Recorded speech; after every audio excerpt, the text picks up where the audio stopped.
Hey. All right, so we'll get started. Yeah, for those that don't know me, my name is Dylan. And if you haven't been to one of these seminars before, so Joe Randall and myself from Real this year are running the Real seminar series. They're normally somebody either from Real or someone who's visiting who gives a seminar about the fantastic science that they do. I thought I'd mix it up and maybe do something a little bit different today. And so, yeah, in a nutshell, this time slot became available on short notice. I was going to do this talk anyway at the end of the year, just for a bit of fun, and I've slotted it in just a little bit early. So to set the scene, in my day job here at CDU, my research area is in water resources. So I spend a lot of time thinking about water and water chemistry and various other things. But so the talk that I'm going to do is about not my weekend job, but the things that I do when I'm not at work. Although for those of you in the room, I think that there's beers after this that the PhD students are organising. So we can do sort of both of these things at once here.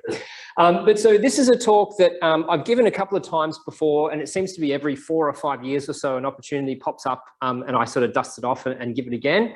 And so I first gave this when I was doing my postdoc in the States in Syracuse. And the PhD students had their own seminar series, and I said, oh, hey, I could probably do a talk on beer, and it was very well received. So hopefully I can repeat that effort again here today. Why isn't that not working? And so for those of you playing at home, we've got a few brewers in the room and a few brewers online. And so I don't know how well this resonates with you, but so buy someone a beer and they waste an hour, teach them to brew and they waste a lifetime. So I think for me, that's very true. And so this guy here, I forget the organization, but he's started a big brewing organization in the States. And so I can tell you that is absolutely true, that we read about it, think about it all the time, but it's probably one of the best hobbies to have, I think, anyway. And so one of the things I was sort of taking myself back to when I first put this talk together, and I'd just seen this documentary, so it was on Netflix in the States, and I remember coming back to Australia and I couldn't find it, but I Googled it again the other day. It's on YouTube. So if you want to see how beer plugs into, it's a bit of a history doco, but so it talks about beer's role in the building of the pyramids. If you think that Louis Pasteur was looking at milk, he wasn't. He was working out why beer spoiled. So apparently beer, if you believe all the things that are in this documentary, and I'd love to know if how do I get that thing to go away so that there we go, so you can use the QR code. Yeah, beer's had a really important role in human history. So it goes for 40 minutes. It's a bit of fun. I definitely recommend that you check that one out. I'm not working here. Cool. But so what we're going to do today is I'm ambitiously going to try and talk about two separate things. We're going to talk about the ingredients in beer. We're going to sort of work our way through in order of mass, I guess, involved in brewing. So there's more water than there is malt, than there is hops typically, than yeast. And then we're going to go a little bit through the brewing process as well. And so this is various photos of my equipment throughout the years. And so I show you the process that we go through when we make beer ourselves. So here we go. So I'm going to sort of step us through water, malt, hops, and then yeast. And let me see if I can get this thing just off the screen. So just as a little side note here, so when I first gave this talk, the head of the school was a hydrochemist, and he was really interested in beer and Scotch. And so I think I'm going to give away a story that I was going to tell a little bit later. But he told me a story how he and one of his PhD students had traveled around the States for a project, and they'd grabbed a Bud Light, which is kind of like Great Northern, I guess, of America, everywhere they went. They put it through some of the equipment that they had at the university, and he was shocked to find that the water chemistry or the chemistry of the beer that they were getting looked almost identical no matter where they got the beer from. And I'll show you why that's going to be, or why that's the case in a handful of slides, but I just like that as a little anecdote. And I guess when you're the head of school, you can put beer through the fancy equipment, but maybe not when you're anybody else. So yeah, and so I hope that all of these stats are still true. I put this together a very long time ago, but so water makes up about 90 to 95% of beer. And so it's the biggest component of a beer. And so water chemistry can actually influence the flavour of the beer, although this is something that I don't spend a lot of time thinking about, but it's probably more to do with the idea of the mechanic that drives the crappy car. It's that when I get home and brew, I don't worry about the water chemistry, I just get it straight out of the tap. But so just some things to think about. So there are really famous beer styles that you may have heard of. So Pilsen, they have really, really clean, really fresh water, and it's a really clean tasting beer. But the alternative, the sort of birthplace of my favourite beer style, the IPA, Burton-on-Trent in the UK, have really elevated levels of calcium and magnesium. So if the people of Burton-on-Trent tried to make a Pilsner, particularly if it was 100 years ago before they did all the filtration that we do now, they couldn't reproduce those styles. And so that's why sort of these styles of beer have popped up, is partially to do with the water chemistry of that region. And I've got here, for the home brewer, water quality is typically, or it's not really a concern, unless there's certain styles of beer that you're interested in, or unless you've got a bore out at Humpty Doo and you've got really high calcium, for example. And I've been there and done that, and it was horrible. But so this is the story as to why all those Bud Lights basically came out with the same chemistry, because often what brewers, big breweries will do is they'll filter everything out of the water and then put the salts back in that they want. And so just as a little bit of an example, so things like chloride and sodium can accentuate sweetness. Sulfates can make increase the crispness of your beer. And so things like dark beers and more bitter beers typically call for higher salt concentration. So that goes back to this India Pale Ale story from Burton-on-Trent. Slightly saltier water helps bring out the flavours in those styles. So I feel bad, I'm not really doing justice to any of these sections, but I can't have you sit here for 3 hours, so we'll carry on. So we've sort of, that's our brief overview of water. So we're going to move on now to barley. So the role of barley in beer is this is where we get all the sugars from. The yeast are going to eat those sugars and turn it into alcohol. But we also get colours and flavours depending on how the yeast, how the malt is treated. And so I quickly cover that in the next few slides here. And so just to go through the process of how we go from barley to malted barley. So I've got a diagram here. The text is really small. You're not meant to read it all. It's just a diagram when the text pops up here. So they start out by wetting the grains and they start to sprout. And so when that occurs, for the people at home, I'm sorry, I'm going to point to the screen. But so in that process, there are enzymes that start to break up this protein matrix, and it allows some of these starches to come out. And at a later stage, we're going to break those starches up into sugars. So step one is we need to release those. After they've gone through that process, they want to stop the sprouting, and so they dry out the grain. And then depending on what they want this malt to be, it's typically either roasted at different temperatures and for different amounts of time. And I'll show you what that looks like in the coming slides. But this is how we'll get the difference between what they call base malt, which might make up 80 to 100% of all beers. And we have these other malts as well, which are either crystal malts, roasted malts, and various others. And these are typically darker.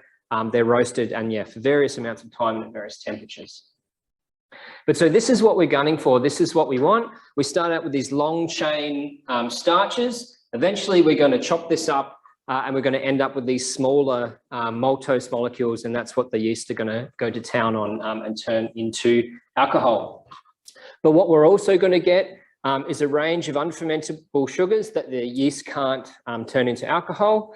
And this is what gives our beer body. So if you've ever had a thick stout, that has a lot of these unfermentable sugars in it. And so this is where we get these flavors, and you hear beer snobs talking about caramel or roasty or chocolatey. That's what's going on there.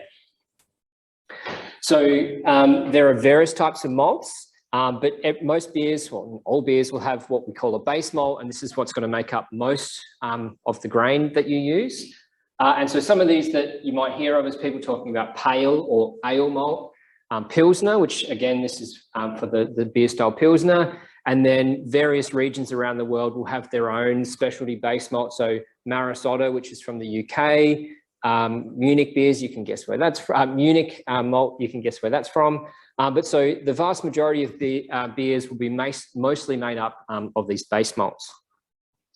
The next one we have are these crystal malts. And so there's sort of a range. You can go from light to dark crystal. And this is where you get those sort of caramel tastes in things like pale ales and stouts and various others. And so what I've got here, ales, porters, stouts will typically have some degree of these crystal malts.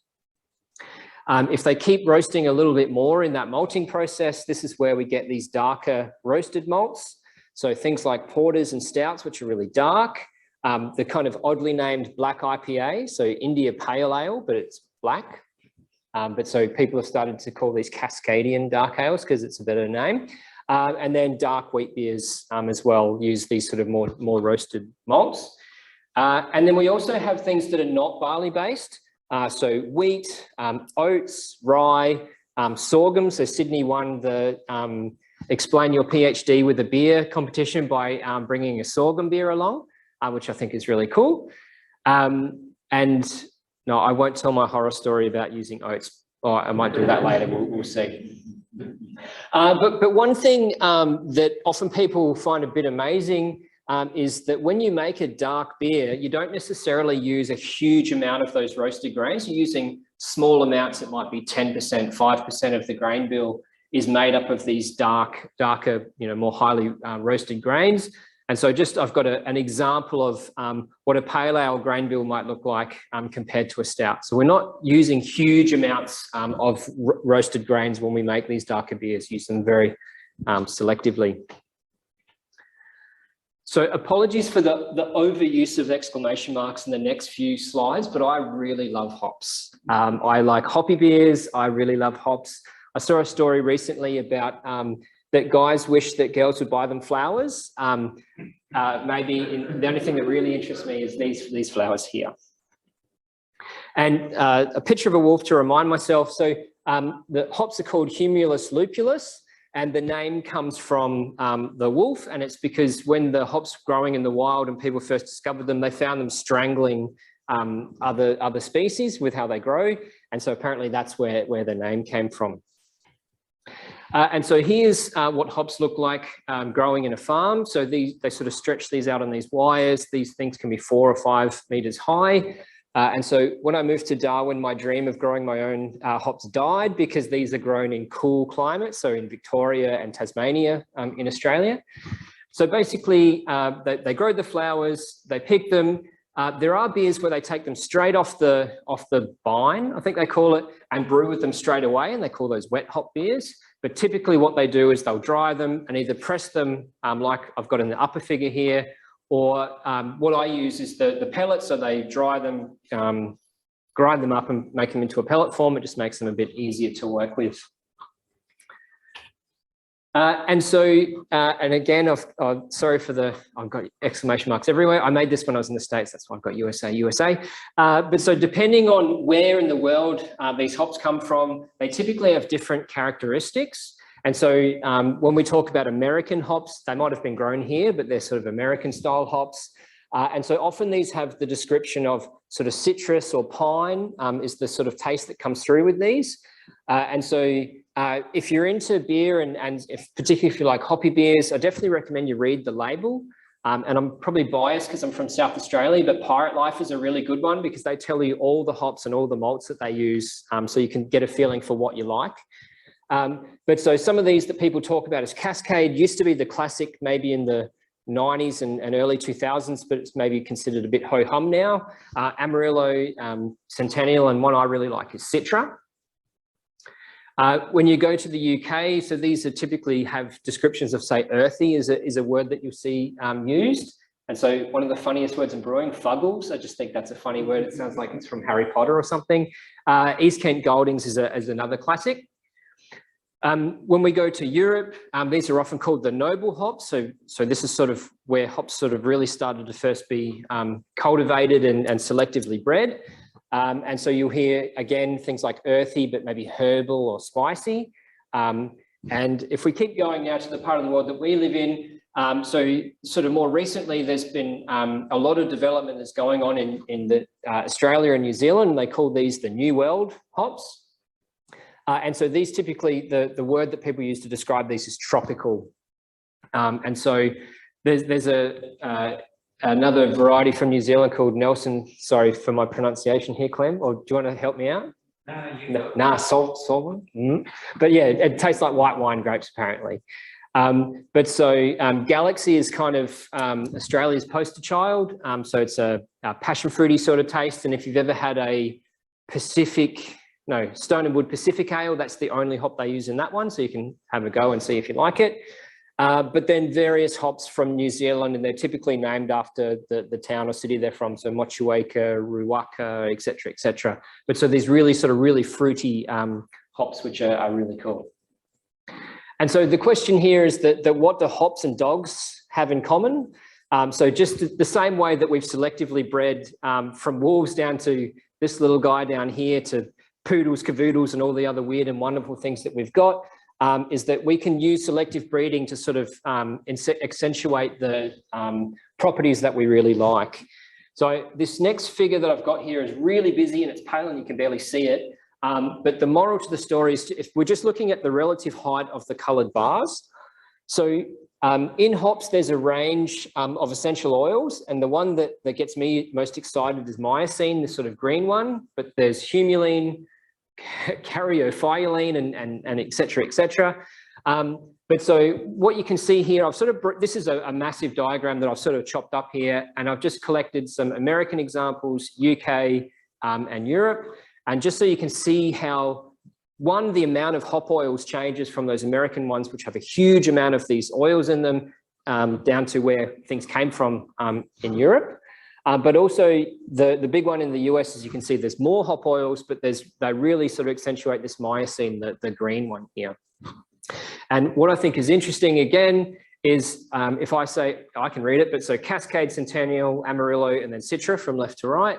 So as these sort of newer hop varieties come along, you can see that they're sort of supercharging these things to have more and more of these hop oils. The other one that it's not shown very well in the diagram, and so I don't know if you can see my pointer at home, folks, so sorry if you can't, but there's this lower bar chart here. I'll touch on this in the coming slides. So what we want to know is about the hop oils that are in the hops that we're using, but there's another parameter that we care a lot about, which is the alpha acid content. And as I'll show you, that's where we need to know that as brewers, because that tells us how much we need to use to get the level of bitterness that we want. And so apologies to the company who I got this figure from. I tried to find who you are, but I went back and tried to do the reverse Google image search. I couldn't find it. But this is just an example of some of the different descriptors that you have of the aromas and flavors that you can get from hops. So fruit, resin, floral, and spice. And these are some examples of hops that are grown in Australia. So I said it was the poster child. So Galaxy up here is sort of really fruity. There's a slightly newer variety, Ella. I think they tried to call it Stella and then got sued. And so there you are there. But just so you can see that there's these really complex ways of describing the flavors and aromas that we can get from hops. And so this is, again, we sort of revert back to doing some more nerdy sciencey stuff. So I sort of gave this hint here that we have these hop oils, and these are related to bitterness. But what do we know about water and oils? That they don't necessarily mix very well. And so this is where we go back to chemistry school or chemistry class. And we're going to talk about isomerization. So this is basically this process where the shape of the molecule changes, but it still has the same elements that make it up. But basically, it's just the shape of the molecule changes. And so this is these stick diagrams that they love in chemistry. But the moral to this story is we start out with these alpha acids. They're not very water soluble and they're not very bitter. And so as we boil, as part of the process of making beer, we go from these alpha acids to these iso-alpha acids. The shape of this molecule changes. That's what makes it soluble, and that's what makes it bitter. And I guess another one to tie back to that How Beer Saved the World documentary. So I think they talk about it in there, about how people used to brew beer because the water wasn't safe to drink. And so luckily for everyone, they got to drink beer. What they didn't realize, it was the heating process of the water that was making it safe, not necessarily the brewing process.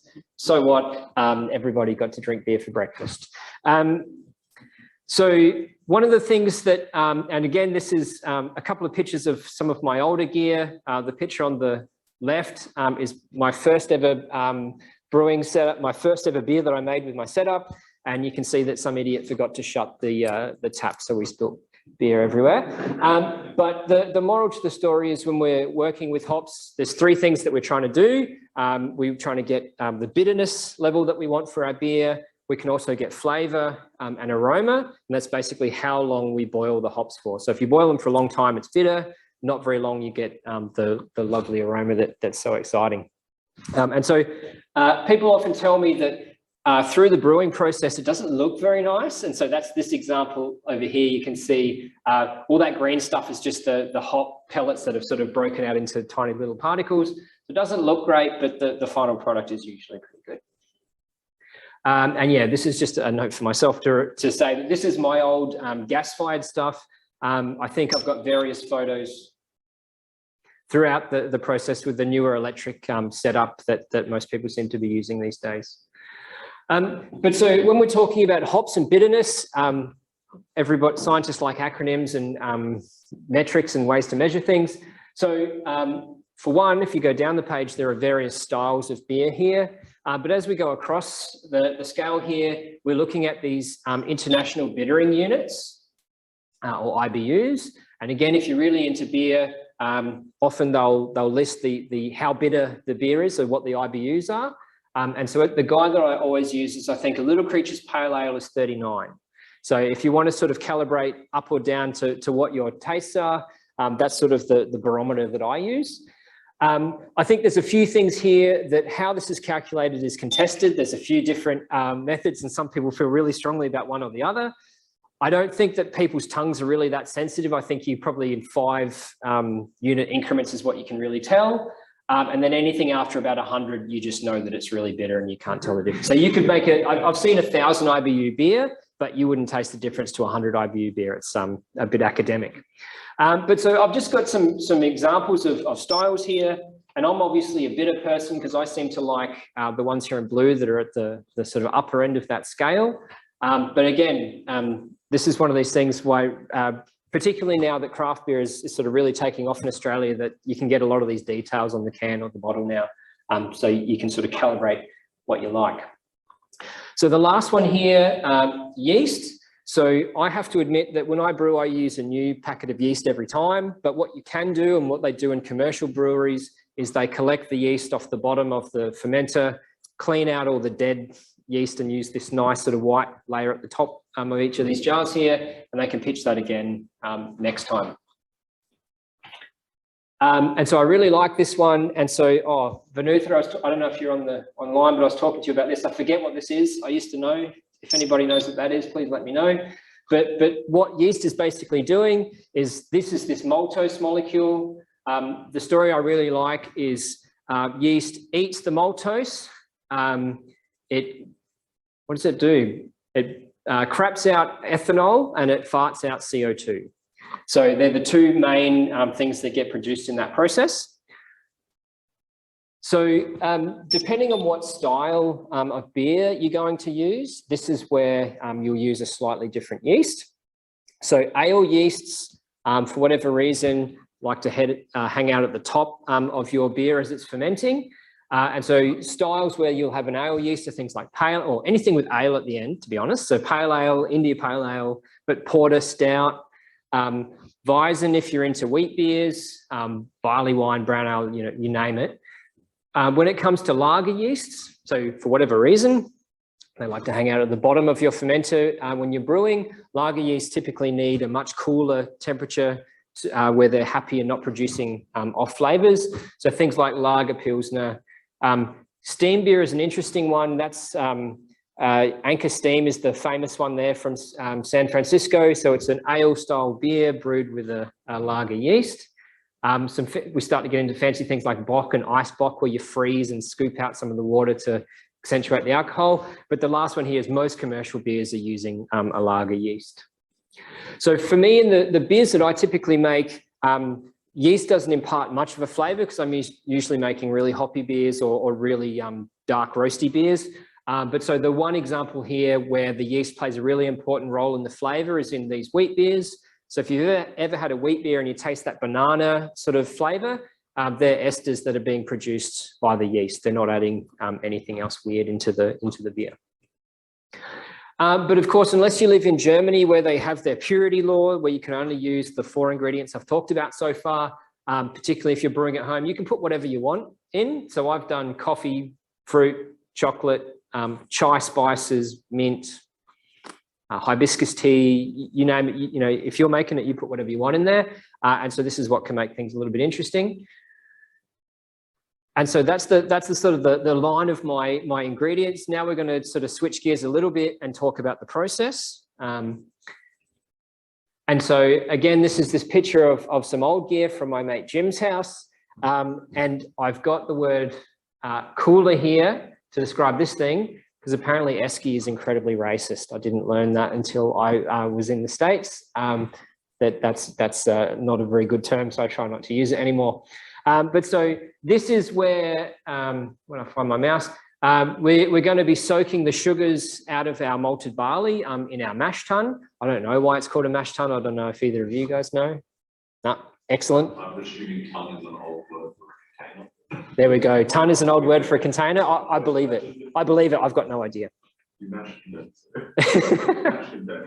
What else we got here? So we're going to be boiling in this steel pot here. So there's a gas burner in this example. After we've, so we use heated water to extract the maltose from the grain. So what we're going to do eventually is we're going to drain what they call wort. Again, I don't know why it's called wort, but the sugary liquid out of our mash tun. You typically replace the amount of water that you've sort of drained out. So you're trying to really rinse all the sugars out. So we've heated some of that water and it's sitting in this cooler down here. I don't have it shown, but there's typically you use a chiller. So after you boil the wort, you want to cool it down as quickly as you can. So I'll show you one of those later. And the most important thing is this last one here. The brewing takes a long time, so you need something to do. So having a beer or two to drink is usually pretty important. So that's the old sort of gear. Yeah, thanks, Dylan. But so this is the setup that I use now. So these are really nice sort of self-contained units. I used to have a lid, but my son Ollie broke it. But so we do the boil, the mash, the everything in here, and we eventually put it in a fermenter and do the rest later. But again, so just to talk through this example, so this is sort of my all-in-one unit, something to hold some heated water later. That's this pot over here. Chiller, strictly speaking, is in the background there. I'll show you in a moment. And again, it still takes about 4 hours, so you need some beers to pass the time.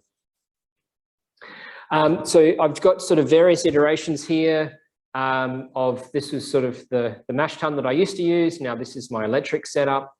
Not super exciting, but this is where there is a tiny little bit of science that we need to think about to make sure that we're getting the most sugar that we can out of this malted barley. So I'll read the text, then I'll make my quips about Fahrenheit afterwards. But so during this the mash process, so there's enzymes in the grain. We want to use those to break up the starches into the sugars. That's what we want to do. And there's important temperature and pH to get that done efficiently. So the next sort of block of text here. So enzymes work, they have an optimal range of temperature that they like to work in, and I'll talk you through that in this diagram in a moment. But so in general, the hotter you mash, you'll have less alcohol at the end. The cooler you mash, you'll have a drier finish and a little bit more alcohol. So we totally forget Fahrenheit because it's stupid, but there's a pH range between 5 and 5.5 sort of where these enzymes are happy. And there's these two enzymes, so alpha amylase and beta amylase, that we sort of try and target. And so most beer styles, people try and do a mash at 67 because it's sort of the happy medium where you can pick up both of these different enzymes. But yeah, a little bit cooler ends up with a drier, more alcoholic beer. Or if you're making something like a stout, you might mash a little bit hotter. So you've got a nice sort of malty beer at the end. So that's my mash tun from my old setup. I still got it, I think.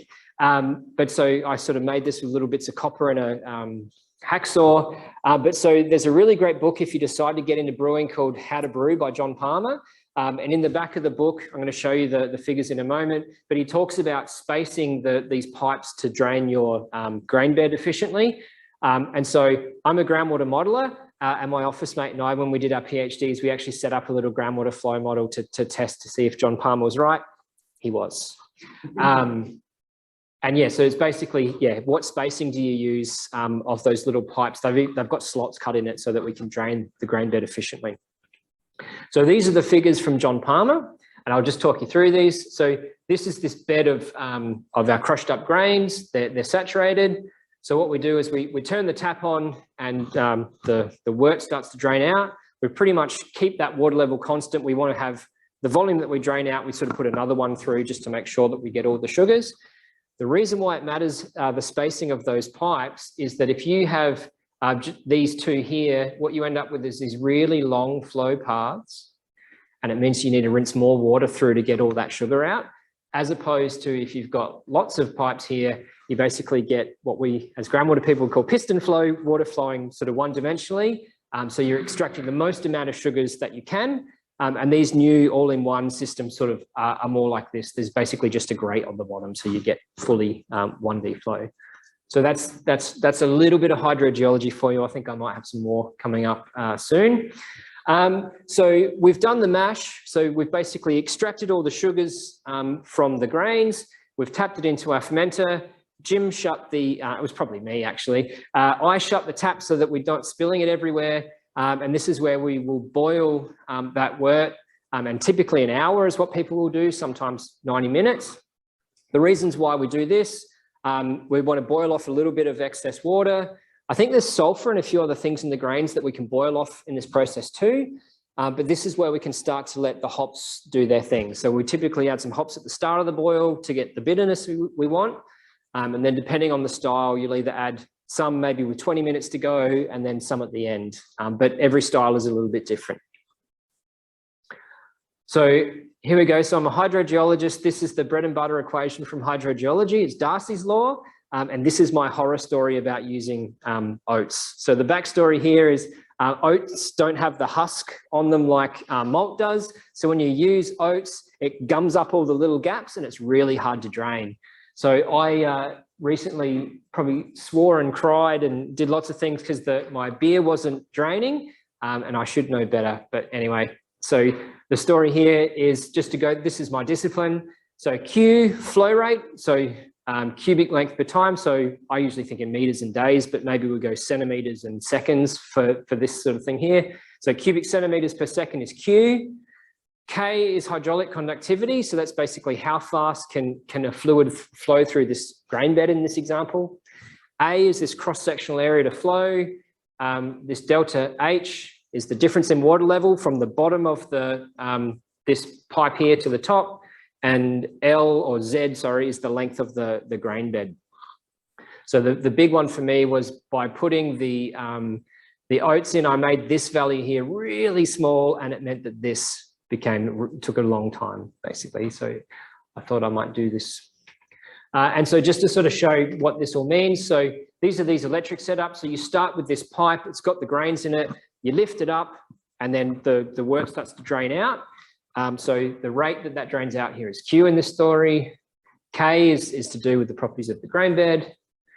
Area is this section here. Delta H is basically the height of the water column in this example. And Z is the length of the grain bed. So anyway, I'm a hydrogeologist. I should have known better. And I spent an extra hour thinking about what an idiot I was when I did this. So we've done the mash, we've done the boil. So we've added all our hops and we're nearly there. The last thing that we want to do is we want to chill down the wort so that we can pitch the yeast. Because if you throw it in when it's 180 degrees, those yeast are dead and you won't end up with beer. But so this is, from this point onwards, I've got here, time is of the essence. We don't want bacteria to come in, infect your beer. I'd also say that the next step, once we get it into the fermenter, is equally as important, because if you don't clean that properly, you've just wasted 4 hours. But so I use what they call an immersion chiller, and this is a DIY job. So I bought some copper from Bunnings. So what we do in this case here is you connect the hose up, you run cold water through the coil, and it strips all the heat off of the wort. So eventually you can get your wort to be the same temperature as whatever's going through the hose. When I got my new electric set, it came with a stainless steel one. I threw it away because copper has a higher thermal conductivity, which means it can strip the temperature much more rapidly than the stainless steel can. So we're almost finished.